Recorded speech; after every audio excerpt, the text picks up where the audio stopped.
Shut up and sit down.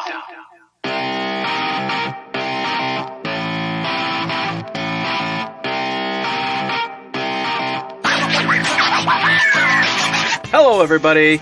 Welcome to episode 213. You say what? I say what? It ain't episode 213. It's episode 313 of Third Shift.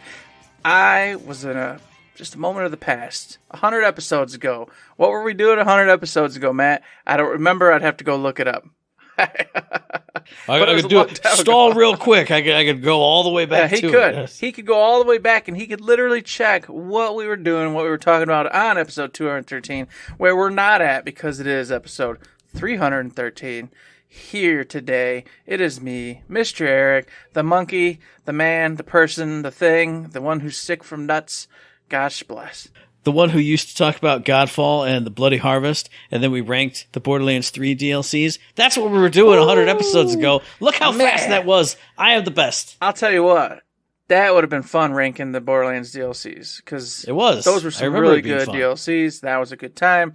Man, what a good day that was. Are we going to have a good day today? Probably. We usually do. So we'll see how it goes. But I'm not the only one here. You've already heard him talk a couple times now. It's the inglorious bastard, the myth, the man, the legend, Mr. Matt. Today, he's here with me. We're going to have a fun little episode. But before we do, of course, you got to figure out, what did we do this week? Gaming-wise, real-life-wise, what the hell happened to us? Dun-dun-dun-dun. And we'll start with you, Matt. What is going on? Well, see, if you had asked me that literally yesterday, I would have no idea. I had absolutely no idea. I got up this morning and went, oh, it's time to get ready for the show. I have to plan out my day and do my things. What did I do this week? Did I play any other games other than just the one? And then through the course of the day, I went, yes, because you weren't here on Friday. So it was Indie Game Friday for your old buddy Matt. I started off with Mini Motorways to get me just in a chill vibe. Just chill, you know. I'm sitting here in my computer chair right in front of my gorgeous monitor, and I'm just zenning out. Oh, watching the little traffic dudes, watching the highways, and then it all goes to hell at the end, because it always does, because it just floods your stuff with too much stuff. Oh, it's beautiful and it's wonderful. And I went, okay, how long did that take me? Like 15 minutes. All right, well, be a smart boy. I'll put Overwatch League on in the background, or passively earn some points, and I'm going to play Loop Hero. And I played Loop Hero. I played a loop, and I went, that was cool. I played another loop, and I went, all right, I'm starting to feel like I've accomplished something. I did a couple loops. And I did another one, and I beat that chapter. And then I went around to another one, and I went, shit, loop. Okay, I actually have to stop. But that building that I just unlocked with my spoils from the last loop, it gave me a new character. All right, let me go back to the first iteration of the world, find out how this character works. Okay, let me go to the second one, where it's a little bit harder, but not super hard. Okay, yeah, okay. Then I went, okay, you have to stop. It's literally 11:30 at night. It's getting to be midnight. We don't even stay up till midnight on drinking nights. It's time, you gotta eat. Stop. And I was smart, and I did, but it just, that little fish hook just came right up on the water. I'm like, bloop, and it hooked me. It's so good. That game is so awesome. And like I say, every time when I do get into it, I need to play that more. Guess what I did? First thing this morning, I played some Loop Hero. It was great. It was wonderful. The other game that I played, starting off the video game front, I'm going to the real world front. The other video game I played all weekend, and Labor Day, because it's Labor Day weekend. Hooray. All day Labor Day. I played Saints Row. And I gotta tell you, as a longtime Saints Row fan, anybody who is talking crap about that game, get him out of your life. Tell him to go away. If it's you, get yourself out of there. Just reframe your thinking. Don't be yourself anymore. Be a different person. Change yourself. Yes, be a better person who appreciates Saints Row, because this is, it's Saints Row 1 again, essentially. You're going back to that old school Grand Theft Auto style of Saints Row, and it just works. Even the characters that everybody said, oh, these characters are so stupid, I'm going to hate them. I love all the characters. One's a hothead, one is totally non-violent, one is kind of this in-the-middle type of person. There's no Johnny Gat replacement, because you can never replace Johnny Gat, but one of them is he's kind of working his way there. I'm starting to fall in love with the characters just from spending time with them in the story missions, which I don't even hardly do, because there's so many side activities and so many things. And the first day I played it, there's hidden packages, essentially. There's little, drug drops that dropped off of a cargo plane. There's a news story about it, so it explains it in the world. I mean, oh, you just run across them randomly? I'll do a few. Now, every time I'm out in the Badlands or wherever, oh, I'm going to go do the thing. What's that, a drug drop over there? Let me go find him. Oh, being in this area also put something else on my map? Let me go do that. Let me go do this. Oh, there's like little windmills out in the desert, and you go and get car parts out of them? Well, let me spend 20 minutes going all around this area of the desert to find that last one, because I got to get it. It's just scratching all the itches. It's so good and so fun, and the shooting is tight. I mean, it's not the greatest shooting I've ever felt, but compared to any other Grand Theft Auto style shooting, it's nice. It's tight. It feels good.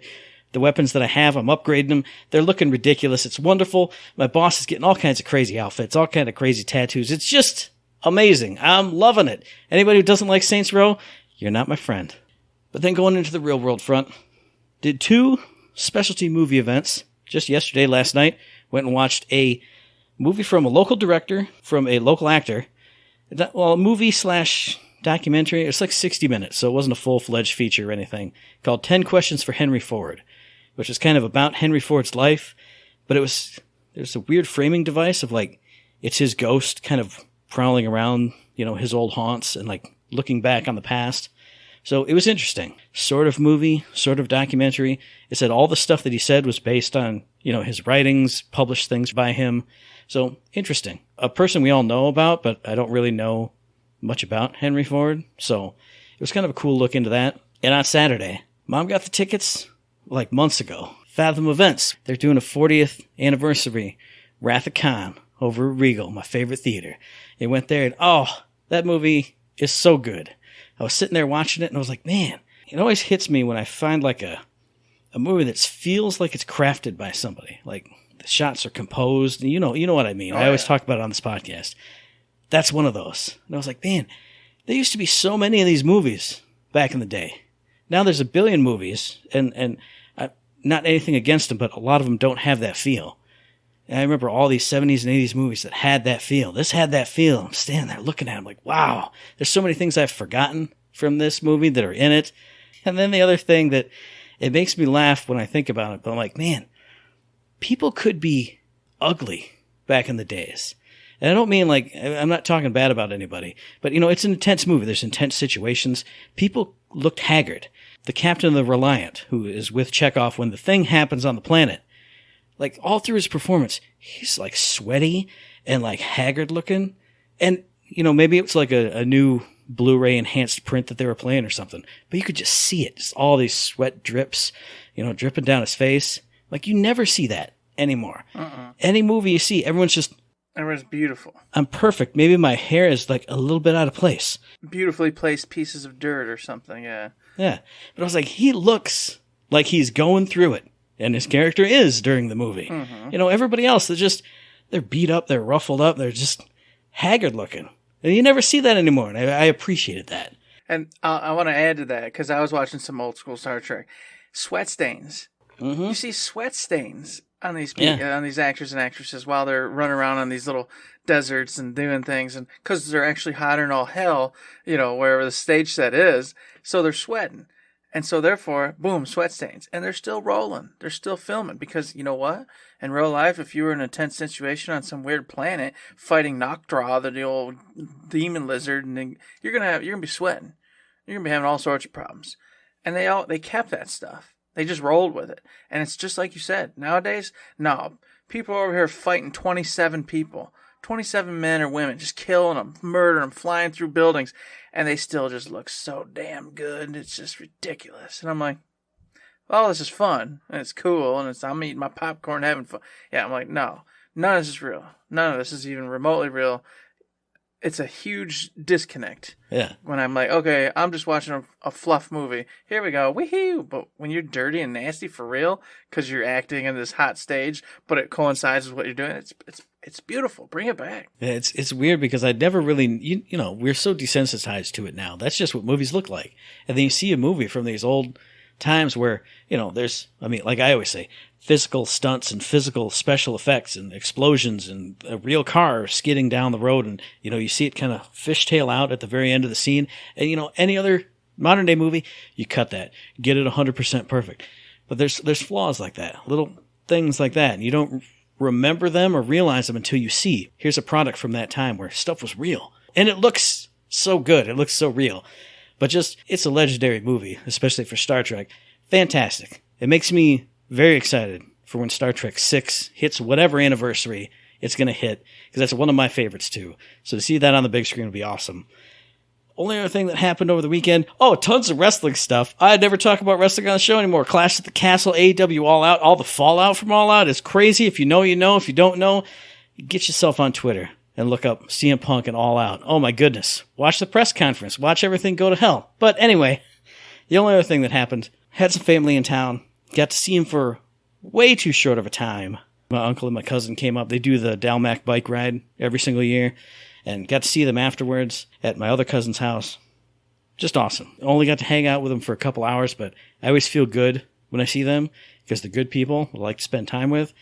So it's a shame that we only see them for that long. But that was my week. You know, as always, Eric, I get home from work. I'm sad. I'm tired. I'm miserable. Let's do the show. All right. What did I even do this week? I had a great week. Tell me about your great week. Ooh, I'll tell you what. Well, it started off, we went down to Ohio, and we were like, yeah, buddy, we're going to be doing Kings Island all weekend. This is going to be the bestest, most funnest things impossible. And Friday, it was. We got ourselves a Fast Pass. We went ahead and, bought tickets for next year. They were like, hey, we're going to give you one Fast Pass for this year, but it can only be used on certain dates, of course, da-da-da-da. Friday was it. So we used them. We got to ride every single ride we wanted. We just boop, boop, boop, boop, boop, fast lane right up in those rides. So it feels and it hits so different. And I know the feeling because back in the heyday, I got to use Fast Pass for Universal Studios and whatnot. So I know the feeling, but that was so long ago I'd forgotten. It happened again. And it just hits different when you're in these parks and you don't have to worry about checking like, what's the line wait for this particular ride? What's the line wait here? Maybe we should hit this one up, then strategically go over here and maybe we'll get that one. No. You just, what do you want to ride? And you walk right to the front and you just hop on the ride like within seconds. You don't wait. You don't think about it. You don't care. You just ride the ride. It felt good. It just felt really good not to worry about nothing and just go ride all those rides. Ride them twice, ride them 3 times. Didn't matter. Whatever we wanted to do. The only downside was it was hot as all beat out again. I don't know what it is about me and Kings Island, but every time we go, I feel like Ohio goes, you know what? We should go back up to 98 degrees and humid too. Let's make sure it's humid. Don't forget about that part. So Friday it was humid as all get out. It was hot. It was crazy. Still had a great time. I think we almost killed ourselves though. Got home Saturday morning. We were supposed to go again. Pouring rain, thunderstorms, the whole 9. Completely canceled. Didn't happen. All right, Sunday had this tiny window open, like 3 hours. I got back in there, got a few rides down, got the grubbage we were supposed to get. Worked out perfectly. Went back, hung out with the family. We had all sorts of food, good times, this and that. It worked out. It was great. It was a good weekend. Monday morning, we said, adios. It's just like you said, man, when you're around folks, having a good time, hanging out, you're like, yeah, this is great, Wish we could just do this easier, more often. But same with your folks as my folks, except you to even more extremes. Everybody lives at least 4, 5, 6 hours away. And it's like, it's just not feasible. It's not something you can do all the time. So, unfortunately, we only got one more trip down there, which is for Halloween. And then that's it till next summer. So it's kind of that sad, little sad phase. You're like, oh, man, all this hanging out we've done, had a great time, and it's about to be over. Just like camping, Matt. I got one more camping trip in the books. And it's over. Camping's over till next year. I'm like, man, we're about to go into 6 months of just living and surviving.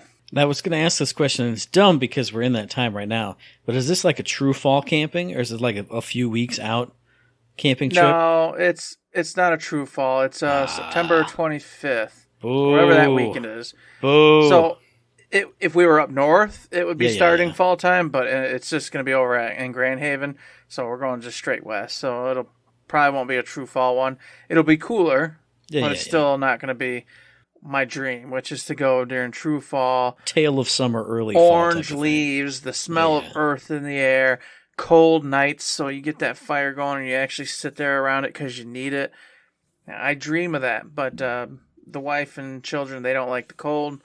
So they're just miserable hiding out inside. That's what the RV's for. Turn the heat up. Who cares? Oh, they do. You get to sit out there and enjoy the dream, and then have random people come, hey neighbor, got fire there. I'll see you got fire. As much as I hate it, sometimes though, they'll bring, hey, here's a cup of Joe. Hey, who are you? Da da da da. Oh, I'll drink this cup of Joe and hang out. I guess. Yeah. Random human being, and as long as they don't overstay the welcome, it's not too bad. But sometimes, they talk a little too much. Instead of a 10-minute conversation, they're going for like a 30-minute, and you're like, nah, it's too long. I don't know who you are. I don't want to stand here for a half hour talking to you.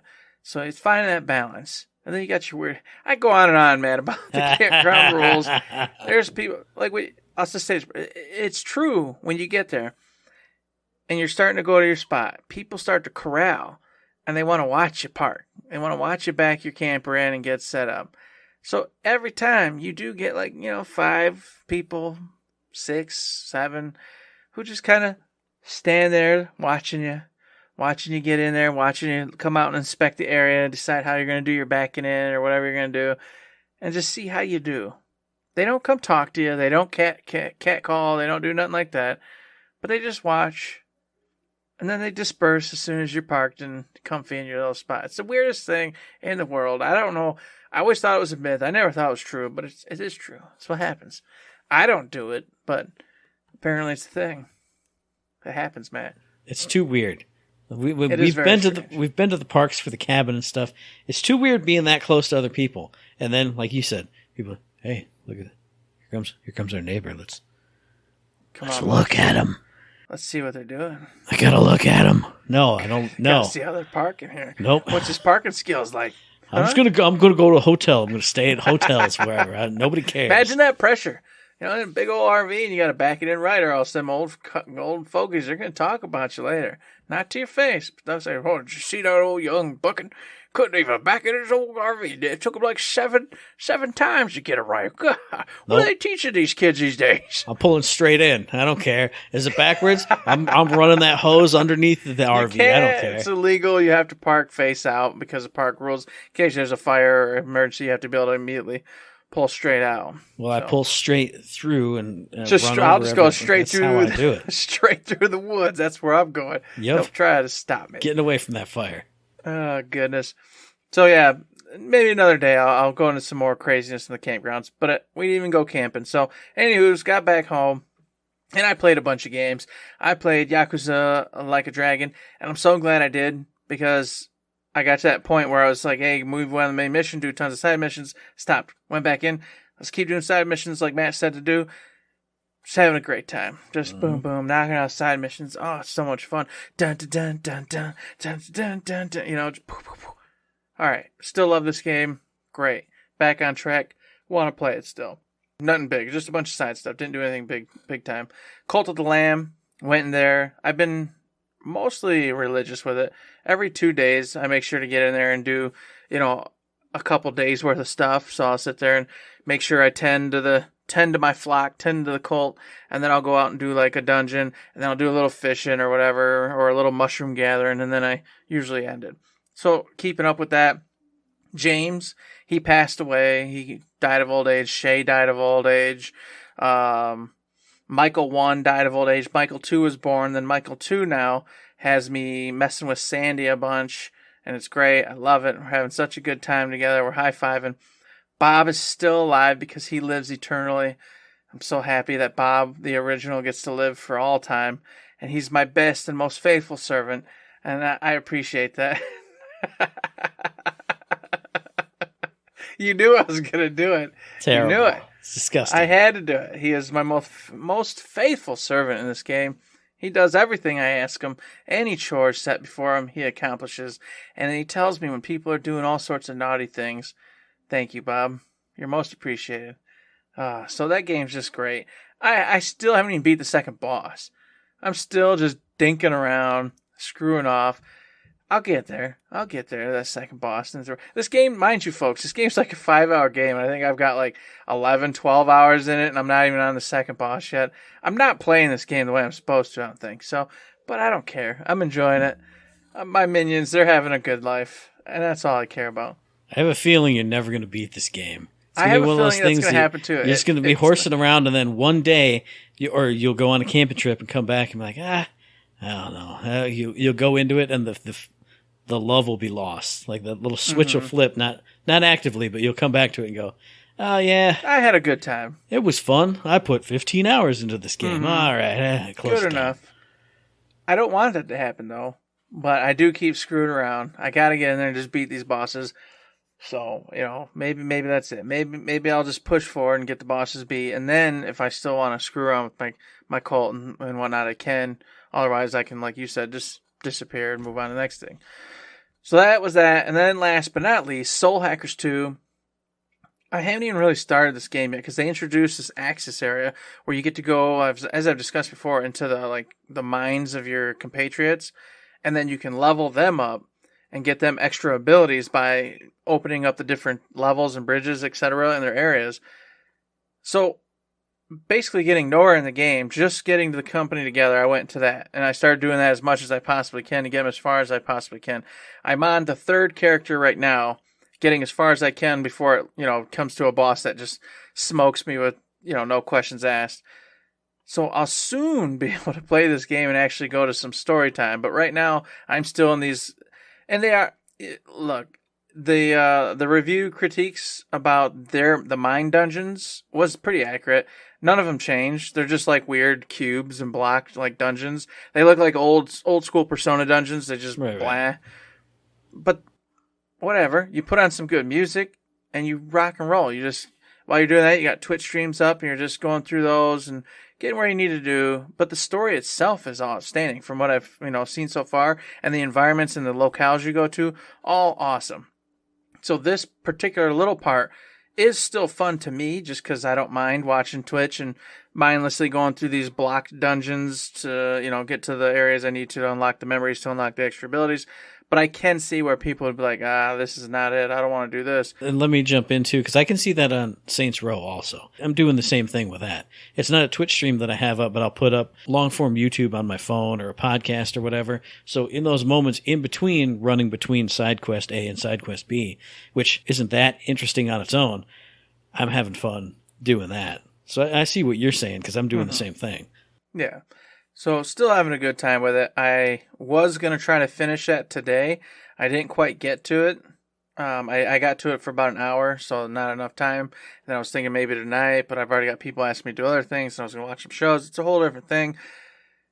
Anywho's, that's what I've played. That's what I've been up to this week, Mr. Matt. But you're talking about a whole different thing. Let me get you on a whole different type of game, Eric. And this is one of those games that's kind of like Cult of the Lamb. There's like totally different avenues of play, totally different gameplay pieces of it, because I'm talking about Circus Electrique, which dropped on the 6th, developed by Zen Studios, published by Saber Interactive for PlayStation, PC, Xbox, and Nintendo Switch. It's out for everything except mobile, except maybe it's on mobile. I don't know, but those are the only things I wrote down. Kind of surprised it's on Switch, but regardless, simplest overall introduction I can say, Steampunk London. If you know Darkest Dungeon, it's that, in there. So if you know what Darkest Dungeon is, that's a big time dungeon crawler. Here in this game, like I said, you're kind of in steampunk Victorian London. Something has happened. People are starting to go crazy around the town. Your character, joins up with the Circus Electrique, and you're kind of trying to figure out what's going on. So being part of the circus, you have a lot of stuff you have to do with that. Not only are all your party members, they're all circus troupe members. So you have strongmen, you have fire eaters, you have clowns, you have jugglers, aerialists, all kinds of stuff. So you can use them in combat, but outside of combat, you also have to put on circus shows. So it kind of deals you like a hand of cards of all these different performances you can put on. And you pick one out, and then there are certain slots in the performance. Here's the opening act, next up, main event, and there's like an after whatever. So you put in your characters who all have unique skills, abilities, and then unique tendencies and interrelationships. Maybe the strong man doesn't like to go on last, but he also doesn't like to be led in by a clown act. So you got to put your people in this act in a certain way to put on the show to get money, experience, that kind of stuff from the people of London to level up your people, do all your stuff. Then on top of that, you go out into the city to start going through the world, the city, in like a board game style map. You move from node to node. There's events on each node. There's battles. There's this, there's that. So you have like a Slay the Spire type of interacting with the world there. You go into this district. You're going around choosing your paths, doing that stuff. Then it gets to the combat, which, like I said, it's Darkest Dungeon. Your people are all lined up on one side. Enemies are all lined up on the other side. You have your characters, abilities, all that stuff. But the beauty of it is it's tactical. Not like tactical like moving units on a grid, but the strongman. Okay, maybe he's got this ability. If he's in the front row, he can hit every other enemy, no matter where they are in their formation. Maybe if you put him in the second, now he's got a different suite of abilities. You put him further back, now he's got something else. He maybe can't hit everybody in the back row, but maybe he gets a different ability like a ground slam, so he can hit everybody that way.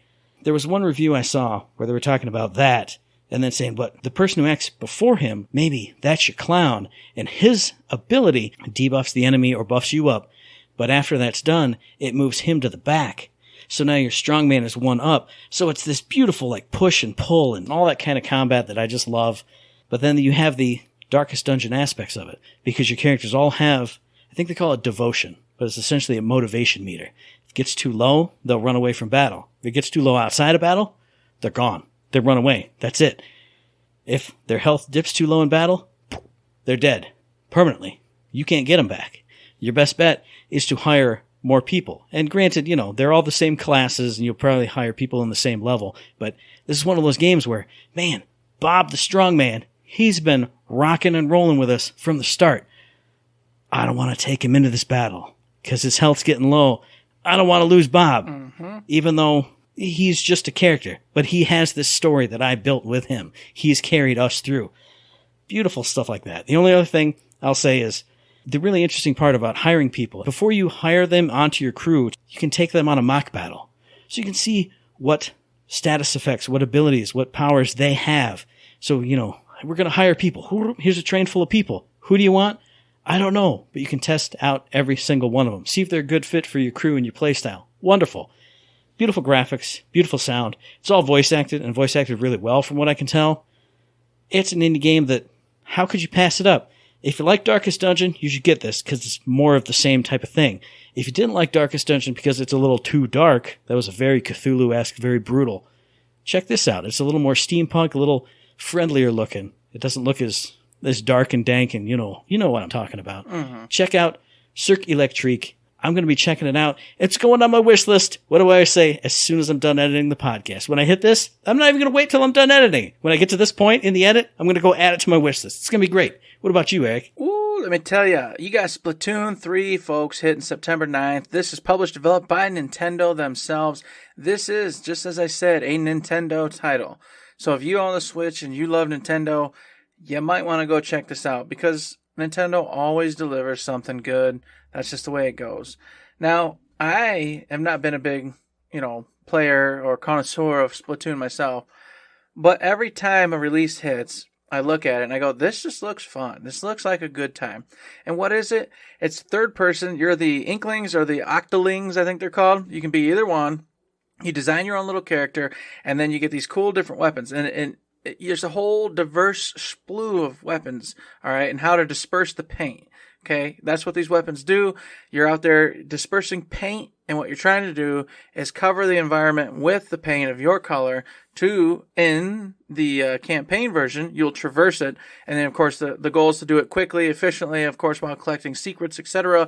And in the campaign portion, there will be puzzle levels, so you'll be using your ink, etc. to solve different puzzles, do different things, get to different platforms, do this, do that. There'll also be like speedrunning ones where you're just trying to go as quick as possible through different environments.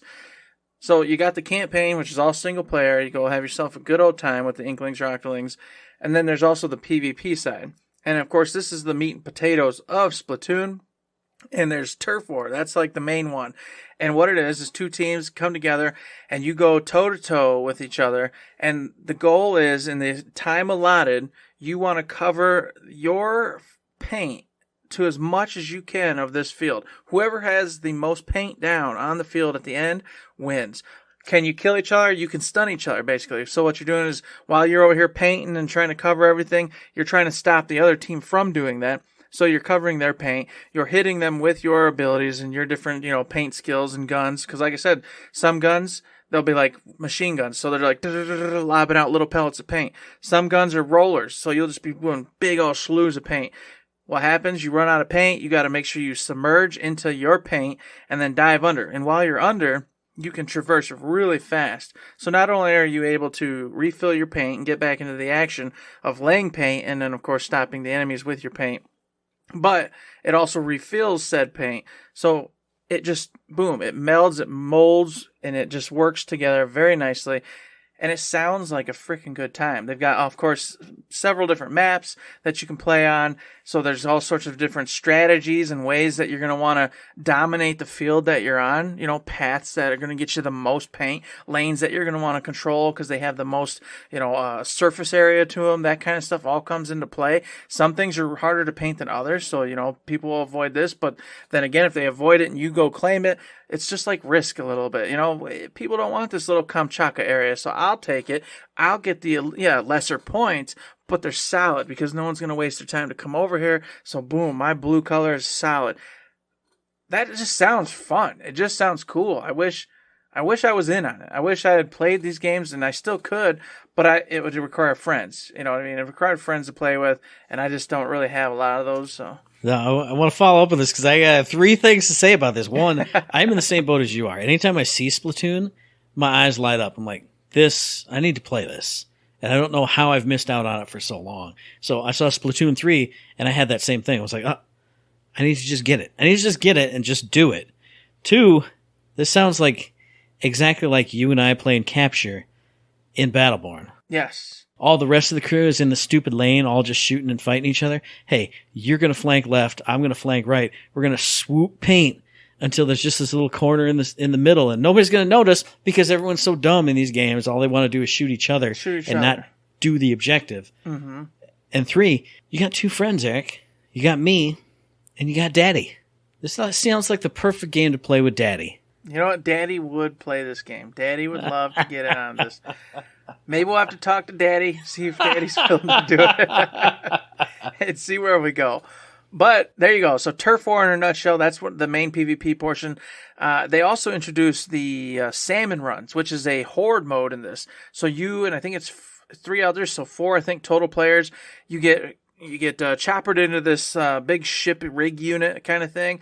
And then the salmon, these baddies, they start just coming and coming and coming and coming. Horde mode, you know what the deal is, and you gotta, fend them off as long as possible. So you've got your basic PvP, you've got your horde mode, you've got your campaign, and then on top of that, there's Splatfest. They do these competitions where you choose. There's I think 3 things you choose from, and it's fun, silly things. Like, are you a hamburger man, a hot dog man, or a peanut butter jelly person? You know what I mean? That kind of stuff. And you pick your team, and then for a week or 2 weeks slated time, all the combat's based off what team you're on. And then at the end, they go, hamburgers won. Hamburgers are the best. All the rest of you could suck it. Just fun, cool events like that. That also just sounds like a great time. Does it add a lot? No, but it adds enough to have fun, and that just seems cool. So if they can keep it alive and keep it going and keep the community in that game, which there's already a really solid community for that game. I know it's dimmed a little bit. Like I heard Splatoon 2 didn't keep quite the fervor that Splatoon 1 did, but the community still loves the game. So you're going to see a huge resurgence here with this one. And if enough of you get on it, enough of you stick to it, this might be a game that lasts and goes on and on and on for years. That Salmon Run, 4 players. You, me, James, and Daddy. Daddy or Shay? No, it's got to be Daddy. Come on. Got to be Daddy? Okay. It's got to be Daddy. Okay. You want to see Daddy as join the team. You want to see Doc Funky, Wahaga Glung, whatever James is called. And then at the bottom, Daddy. Daddy. Just Daddy. Just Daddy. Yep. I do. He's going to save the day. If Daddy's there, you don't got to worry. So, yes, this game is out September 9th. That's now. You can go get it. Enjoy. Have a blast. Have some fun. Check it out. Do yourself a favor. Seriously, it looks great. Another thing that looks great, except I haven't even gotten into seeing the actual details of it. I literally pulled up 2 websites, and I said, tell me, websites, what is involved in the Cyberpunk 2077 DLC, the Edge Runner update. that just dropped. The last major update for PlayStation 4 and Xbox One versions of the game. So that is something that they told me. And they went, yeah, it adds some stuff. Wow, they did it. I looked at one website from 2 days ago. I was like, okay, that's just when it was announced. They don't have the deets. I looked at one from 4 hours ago. Yeah, they added stuff. It's cool. It's neat. They did talk about, there's one thing that I am very excited about. Transmog. They had a transmog into the game. My V looks like a train wreck. She looks horrendous, which is part of the charm. But I would have been sad if I get new pieces to replace that train wreck look. Now I can just transmog it up. It's beautiful. Transmog is awesome. It should be in every game that actually has stuff on your character. Yeah. Oh, period. So what it did add in this latest DLC for the Edge Runner, the content, you get 3 new gigs, Matt. And this is the exciting part I wanted to tell you about without everything else added. The fixtures are going to give you 3 new gigs. You get Concrete Cage Trap, Desperate Measures, and Nasty Hangover. So 3 more missions to go have some fun in, because you said you were itching to get your body in there. And of course, we got to wait till next year for the proper DLC. But this one, you can go whet your appetite just a little bit. And of course, like you said, you're going to get the transmog. There's some new stuff in the wardrobe for you to pick up. 6 new firearms for you to pick up. The Kappa, it's a smart pistol. You got a submachine gun in there somewhere, a shotgun, a light machine gun, and an assault rifle. And 5 new melee weapons, Matt. And this is where I'm excited because you get the iconic variant of the Blue Fang. You get the iconic variant of the Headhunter. There's a new axe, a new machete, and a chain sword called the Cut-O-Matic. I heard about that. Oh my gosh. I need to find that sword so bad. I cannot wait. It's super exciting. They added other stuff too, like some cross-progression stuff. And then they said Cyberpunk Edge Runner content. Added some secrets related to the Cyberpunk Edge Runners anime series to be discovered in Night City, including the new equipment and new photo mode features. So I don't know if that just means the above stuff, the above stated little extra wardrobe items, weapons, or if that's some other like, hey, there's some other cool little tidbits hidden throughout Night City if you're, into looking for it. I don't really know. I'm not sure. All the other like announcement tweets and things that I saw showed off like some light cycle looking motorcycles. And, I had a couple motorcycles while I was playing it, but nothing that was as neon as the ones they were showing. So maybe it's just simple stuff like that. New vehicle skins, essentially, associated with that Edge Runners anime. Yeah, it's probably something along those lines. And then on top of it all, Matt, tons and tons and tons of UI fixes, bug fixes, etc. They said that this game is finally where they wanted it to be. That this is what their vision was for the release date of Cyberpunk 2077. So, going straight from that, Phantom Liberty, frickin' DLC, the one and only DLC we're going to get for Cyberpunk 2077. I'm so excited to see it and can't wait to play it, but I am so sad to hear that is the only one they're going to do, and then they're leaving this current iteration of 2077. I was so happy, and I was getting ready to talk about how happy I was to see this, and you had to say that, but so I'm just going to choose to forget that you said that. Just stay happy, though, because it's going to be great. And I'm just going to say, I was looking at the stuff, I'm like, oh man, characters, all kinds of doing things. All right, cool. It's going to be neat to get into Night City. And then I heard Johnny goddamn Silverhand at the very, very end of that. And I went, I got chills. I got that, like, I'm back home, and I'm excited about it. Feel like this is it. This is going to be it. I'm going to go. Hey, when I get to this point in the edit, I'm going to go watch the trailer again so I can get the chills that I'm starting to feel right now because I'm hyped to go watch it and feel it again. Yes. It's going to be fantastic. You return as your character V. Johnny Silverhand, just like you said, is back in the mix. So he's in there talking in your ear all over again. And then on top of it all, you apparently become a secret agent for the new United States of America's president to help them reform the United States in this new, cool new image. And you get to go to a whole new section of Night City that you've never been to that apparently or probably is going to be controlled by the Phantom, Liberty folks or whatever, the new United States, to have some fun in and see all new things, all new sights. I'm sure there's going to be new side gigs, all sorts of stuff. They haven't said how long they expect this content to be, but man, I'm crossing my fingers and dreaming and hoping for a good 8-hour, just a good 8-10 hour freaking chunk here. I hope I get it. And if I do, I can walk away from this game happy as all get out. I'll be happy as all get out no matter what. So the one thing I'm hoping for is that, Judy gets a little apartment over in that area of town. And have you don't even need a side quest. Just a, hey, drop by the apartment, V, or I'm working on a gig for this person, this company. Come on, swing by. Say hello to me over at the Brain Dance Hollow Zone or whatever they were even called. Oh, man. Get to see my girlfriend again? That's just the best. That's good. It's going to be great. I can't wait. Unfortunately, we don't have a release date yet. We just know it's sometime next year. It'll probably be early next year if I had to take a guess at it. So please look forward to that, everybody. You're gonna have a great time. Me and Matt are gonna have a great time. Everybody can finally be like, oh yeah, this is the game that was supposed to be the whole reckoning, the whole coming of days. I was just gonna say, if you never got into it because you heard so much bad stuff, apparently this is how it was supposed to be, and you're gonna get it on sale. I guarantee you can find it on the cheap somewhere. So get it and play the current gen version of it with the current patch. If you've never been here before, just enjoy. You're gonna love it. You will. Trust the Haitians too. They'll definitely lead you straight, I promise. It could happen. It could happen. It didn't happen to me, but I guess it could happen. Yeah, there's some things that happen. A lot of things happened for me. It was definitely an event, that one was. Oh, and of course, I can't move on without mentioning Humble Bundle has a 2K bundle going on right now, Matt. $18 gets you just a bajillion 2K games, including, and why I'm mentioning this, Borderlands 3, the Super Deluxe Edition. So for $18, you get Borderlands 3 Super Deluxe Edition. If you haven't played this game yet or gotten it somehow for free or some $1.99 deal somewhere else, you can go support a good cause, help Humble Bundle out, and not only do you get Borderlands 3, but you get a slew of other stuff. Duke Nukem Forever. I mean, who doesn't want that game? You got to have that on there, right? And a bunch of other stuff. Just saying, it's out there. I recommend you check it out if you like good deals on a bunch of games and you're gaming on a budget, But speaking of things we'd be remiss if we didn't cover on the show, I'm talking about PAX West, because Gearbox had the PAX West showcase. They always do. It's always a showcase. It's always a fun time. They showed off a little bit of stuff. Started off with the publishing, showed off some Homeworld, some Tribes of Midgard, some Eyes in the Dark.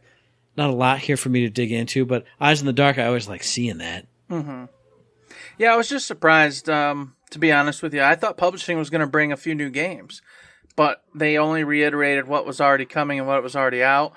I don't know why they chose to do that. I don't know if there's too early in some other deals they're messing with right now to, really show anything, or if, and I have literally no basis of fact on this, but I'm like, are they not getting the sales they want? So they're kind of, getting a good big platform again to kind of push the games. It just seems strange. I mean, I totally understand the Homeworld, even though we joked about it and said if they show it again, I'm going to shoot myself because we've already seen it a billion times. They did it, but I understand that. You know what I mean? It's coming. They want to get... It's still in development. They haven't showed off much, yeah. And then even the Tribes, I guess, made sense. It's a brand new season coming. A lot of new stuff coming to it. We'll keep that ball rolling here because Eyes in the Dark literally just came out. That is the newest, freshest hotness for them to talk about. So you made the point. I was a little disappointed too, but then we've both circled back around and it 100% makes sense. It does make sense. It's just, once again, as we always say, when you're in it and you see it constantly, because we're watching and seeing if they're going to announce something new, what they're up to. So we see every tweet, every mention of these games. We're like, why are you mentioning this game again? We've already gone through this a billion times. Everybody hasn't gone through it a billion times. Mm-hmm. We just sit here and stare at them constantly, so we know every time they pick their nose. Whereas most folks, they don't. They look at Gearbox once or twice a year, and they walk away, and they go do whatever else they're going to do. Yeah. So for them, this stuff is still hot. It's still fresh. It's still new, and it still might be something they haven't seen except for just now at this PAX West event. So I get it, but usually they do have a couple new things in publishing, and that didn't happen this year. So, just a little disappointed. I was hoping to get a little something new out of them. Yeah, I agree with that. They also showed off a Homeworld pinball table for the Pinball FX game. I know that's really, really popular with pinball people. I'm not really a pinball person. Then rolling on through the reason why they were here and the big thing that they did show off, some gameplay, actual gameplay. They hurt us again because last episode I said, man, I'm excited for this new Tales from the Borderlands, but I wish it wasn't just a cinematic trailer. I wish I could see some gameplay. They showed some gameplay this time. Now, I do wish there weren't so many people talking over top of it, but still, they showed it off. Thoughts, Eric? All right. So, first off, I'm coming around. All right. Okay. The characters, the 3 characters. I kind of bashed them last time we talked about the 3 main characters. It wasn't driving with me at the time. After seeing gameplay and seeing them talk, I personally was like, okay, I can see the camaraderie here. I can see the synergy coming. You know, you got Fran. She's just like, boom, I'm just kill everything, do what I got to do. Don't worry about it. You know, then you got Octavia or whatever, and it's just a goofball. And then, of course, apparently, and I didn't know this until the trailer, the whole gameplay version was their brother and sister. Yeah. So I was like, oh, I had no idea they were related whatsoever. Well, that's kind of neat. That's that dynamic. How the hell did this turn out? Where she's like the president, chief scientist of some company, you know, trying to create all this new stuff, and he's apparently got stuck on the streets trying to live and just struggle his way through. It started jiving with me. I was like, okay, I think I can come around to liking these characters. So as long as that dynamic keeps up, I like it. And then, of course, with the I won't go too far, so I'll get your initials. But I will say, with the options you had, I was really digging. You know, there were several options, and they were different. Like, you know, it was like, yes, yes, we'll do it. No, we won't. But then there were like 2 in-betweeners where it's like, well, I guess if you really just don't want to, fine. You know, that kind of like in-between option. And I appreciate that. I love it when it's not just yes or no. It's stipulations or conditions in which you're staying yes or no, which hopefully will give you different endings, will give you different, you know, scenes throughout the game, and it doesn't just end up being tied into the yes or no matter what, just with a little different flair. Now, I'm glad you came around, because I turned the other way. I came around from, I got a good feeling about these characters too. In this reveal, in this gameplay, I did not like the characters. I probably liked Anu the best, because she was like the level-headed one out of the 3. Mm-hmm. But for some reason, the other 2 weren't jiving with me. Octavio did redeem himself a little bit with all the Metal Gear Solid references. I thought for sure you'd love the box, yeah. I feel like that's the reason why they showed this, because, hey, it's kind of sneaky, so look at all the Metal Gear Solid references we could cram in here. So I did appreciate that. I did like that. But just, I don't know, something about it wasn't jiving with me. But, I mean, they did say right before they loaded in, hey, we don't have the time to show you the 10 hours it takes to get to this point of the game. So maybe by this point of the game, I'll have hung out with them, seen them go through some stuff, connect with 1 or 2 or all 3 of them, and then I'll feel that energy and that jive right away. But to me, it was a little too much. I didn't, And then the only other thing was, you mentioned the options, and I appreciated the variety of options. But what I didn't like was what you chose was a little too far afield from what they would actually say. And I don't want it to be verbatim, because people have issues with that too. But like one of the first options for Octavius was when the dude on his wrist tells him, hey, you got to sneak, it's a stealth mission.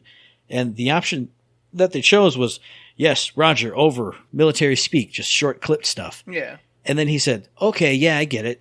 Weapons and equipment OSP, which is a Metal Gear Solid reference, but it wasn't the short clipped staccato, like I'm just spouting off military dialogue that it looked like it was going to be. So I appreciated the joke, but it seemed like what you chose and what he said was a little too different. Otherwise, I mean, it was Tales. It was, Tales from the Borderlands, and I love that style. And I've always said Tales from the Borderlands is my favorite piece of Borderlands media, so I have high hopes for it. I'm just hoping that it eases you into the characters and I can come to love them. Mm-hmm. Just this one snippet just didn't do it for me quite enough, I guess. I don't know. And I'm thinking you'll probably come around. Obviously, who knows? But I can tell you this. Like, if you'd have just showed me a random snippet of Tales from Borderlands with, like, Reese, I would have hated that game. Because Reese was just stupid. Just ridiculous most of the time. They're always saying and doing the wrong thing, the dumb thing. And it annoyed the hell out of me. But because I went with him on this journey and learned why he is the way he is and what all that entailed, I loved him and I loved all the characters around him. I was just going to say the same thing. Like, if you had just shown me late game Vaughn, I would have been like, what is this character? With his underwear out and his stupid cape, he's got a helmet on. Whoa, what's going on here? But since they started small, and obviously you are going to start small because Fran starts out in her frozen yogurt shop, and then it gets ruined, so that's her motivation to go do stuff. I was thinking we're going to start with just them in their everyday lives and then go towards these zany situations. I'm just hoping there's enough there for me to latch onto. Okay, I see what's going on. And I feel like it will be, because it usually is. But there's a journey of some kind, because the character, I forgot her name already, that you do like, the scientist. Well, they already showed a trailer of her, first off, being like top dog at some company and talking to Reese himself, who is, of course, top dog. But then all of a sudden, she's scrounging down in these tunnels with these two jokers. Things, and it's like, well, she didn't just decide to go there. Something happened to her to get here. So it's like, you already know there's a journey. There's a whole bunch that happened beforehand that has her doing this craziness where they are, and with what's happening. Of course, Octavio, he's just probably some hobo who's trying to make it. But it'll be fun. I think it'll come around. I hope it comes around. I'm definitely optimistic about it after seeing this. The soldier designs of the TDR soldiers. Oh man, they look freaking sharp. I really like how they are looking. I like the jive, just the whole jive of them. I hope to see them in Borderlands proper in the future a bunch, because that's really cool. And definitely a step away from the Malawan soldiers that we saw a bunch. The only thing I didn't like, and it's so minute, it doesn't really matter. I'm not like mad about it or upset, but because the joke was funny, getting up to where they were fighting with their Voltlanders. Mm-hmm. The fight itself was lame. Like, I was like, I don't mind it if they'd have done it and it would have been like, 20 seconds, 30 seconds of it. Agreed, yeah. But that was such an easy, lame fight that I'm like, no, you don't waste a minute and a half, 2 minutes of my time doing this really lame, easy unless you're, crazy fight. So I don't know if those will get harder, if it'll definitely get a lot faster, a lot quicker, and they were just kind of showing you, well, they were obviously showing you the introduction to it because it said you've unlocked a Voltlander game. Right. But even so, that was, I don't know, I think maybe the wrong choice for the trailer, because it was so, you just stood there and watched it, and I was like, I don't understand what's happening. It's too easy. What's going on? Well, you mentioned the trailer. In the trailer, the teaser trailer, before this reveal thing, they showed it like, it was like fast action. So like you said, hopefully this is just the intro, and it, maybe you can choose the difficulty, or maybe it's just one of those. Or it just ramps up naturally. Yeah, or it's one of those Tales fights where, hey, do you want to fight me? Here's my Voltlander. Oh my God, that's the legendary hoobadoo. And so the button presses are quick. QTE, bam. So you'd have to be on the ball to even stand a chance. I'm assuming it's going to be that way because we saw all the big empty slots, on both sides of the Voltlander screen. So, and everyone had different stats and all this stuff. So there has to be a lot more depth to that than we saw. But like you said, I wasn't exactly thrilled with it. When they pulled it out, I went, okay, here we go. Rubbing my hands together. Oh, it didn't do much for me. But like you said, I'm still optimistic for the game because I love Tales. I love what Gearbox does. It won't be bad. I don't want to come off like it's super negative, Nancy. Just this one gameplay snippet didn't really do it for me. But I'm still excited to play it when it does come out. Yeah, for sure. Overall, I'm still stoked. Excited to play it. And of course, to tie things up, they didn't really mention anything else. There was no mention of the movie. Sorry, Steve. I don't know if you saw it on Twitter. I put it out there. That was my one conjecture, that they would show a teaser trailer or a trailer of some sort for that gosh-forsaken movie. Nothing. Nada. And then, of course, nothing on people obviously asking for like a Borderlands 2 remake, which I don't think's going to happen. But you can't do that. Yeah, you can't do that. I think that's over and done. But, besides that, Wonderlands didn't get anything. The DLC for that's over, so your season pass is done. They didn't mention nothing there. So does that mean? But that last class just came out. It was just like 4 weeks ago. Eric. Come on now. But this would have been the perfect point to go, hey, have you liked everything up to now in Wonderlands? Guess what? Your Season 2 pass will be coming February of next year or whatever. So, I don't know. Maybe that would have been in there, but that wasn't there. No Nuke and Duke. I mean, very disappointed with that too. Now, I agree with you. It would have been an awesome place to do a Season 2 of Wonderlands. But if you remember, Season 2 of Borderlands 3 was basically the end of it. So if they are doing something like that, or, an expansion box to it, something like that, you might want to save that for like 6 months down the road for PAX East. Hey, What's Gearbox going to do?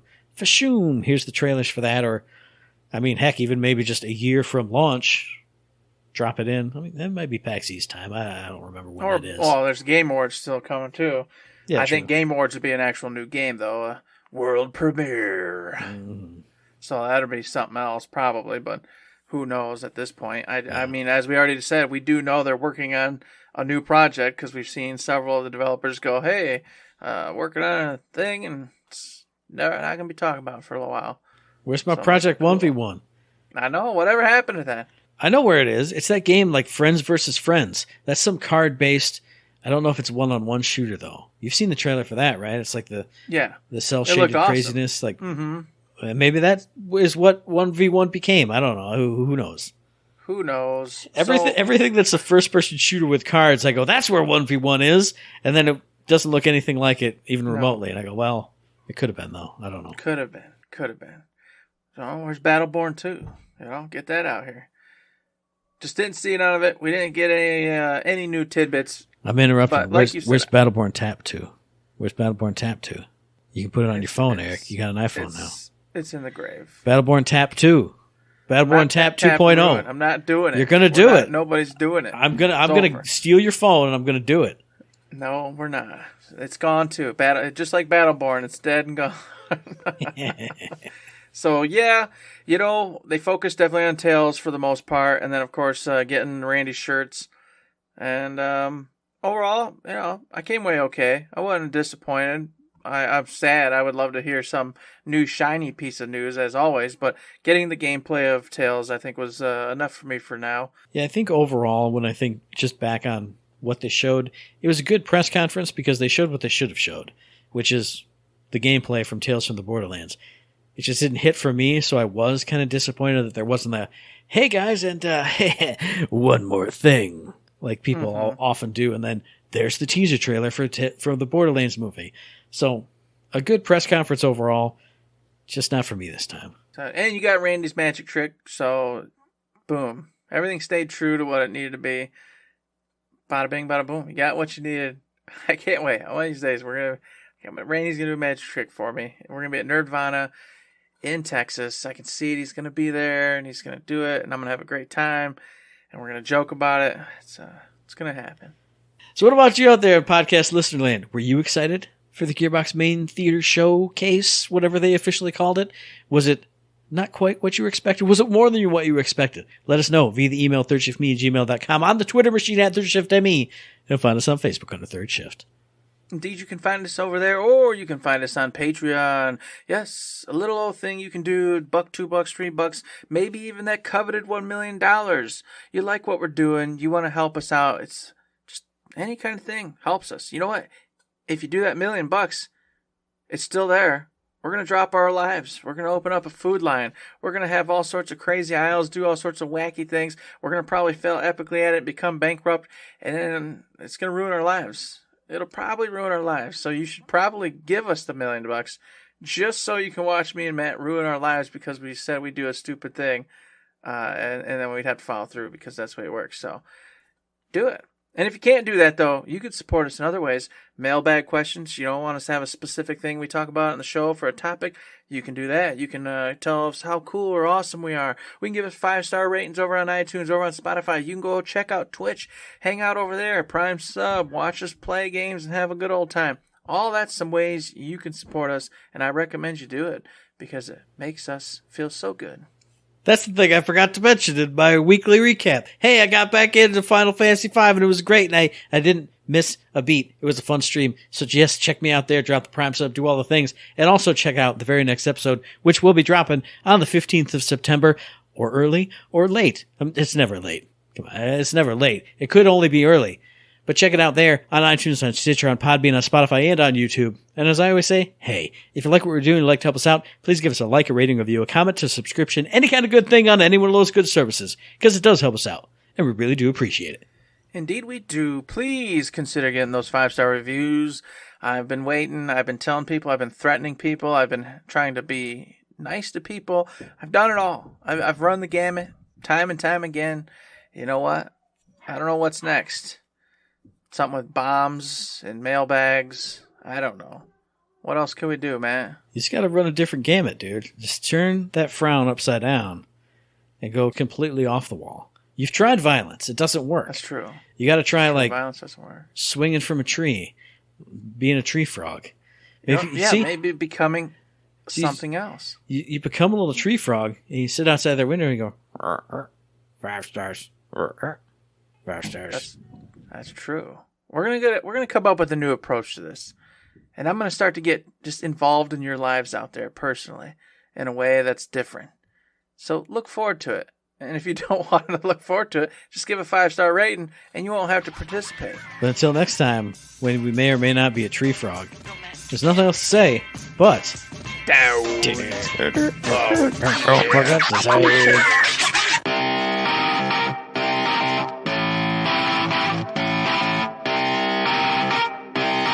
Shut up and sit down.